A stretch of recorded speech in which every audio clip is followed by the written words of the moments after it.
আসসালামু আলাইকুম সবাই। আজ ডিমের কোরমা বানানোর রেসিপি লইছি। ফার্স্টে ডিম হিদ্ধ বয় দিছি, আমার ডিমও হিদ্ধ হয়ে গেছে। তারপরে কী লাগবে সেটি রেডি করে লই আগে। কাঁচা মরিচ আর কাজু বাদামের পেস্ট বানাইছি, পরে আবার পেঁয়াজের পেস্টও বানাই লইছি, আদা রসুনের পেস্টও বানাইছি। বানায় সব বস্তু রেডি করে লইতেছি বানানোর লাগিয়া।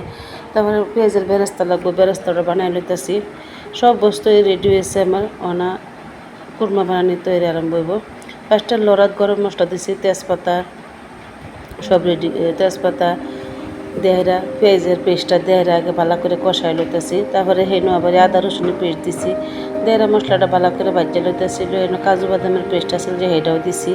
দেওয়ার পরে মশলাটা আবার 10 মিনিটের লেগে ভালো করে কষাই হেন হলদি গুঁড়ে, মরিচের গুঁড়ে, জিরা গুঁড়ে, নিমখ দিয়ে ভালো করে কষাই লইছি। কষাই হেন লিকুইড দুধটা ডাইলা দিছি। ডাইলা দেওয়ার পরে আবার 2 মিনিটের লেগে রেখে দিছিলাম।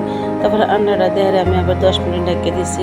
রাখার পরে আমুল বাটারও দিয়ে দিছি অল্প, যাতে একটু টেস্ট হয়। এই লেগে পরে পেঁয়াজের বেরেস্তাও দিয়ে দিছি, গার্নিশের লেগে ধনিয়া পাতাও দিয়ে দিছি। দেড় আবার 5 মিনিট রেখে দেড় আমার ডিমের কোরমা রেডি হয়ে গেছে। ভালো লাগলে লাইক করুন, শেয়ার করুন। আসসালাম।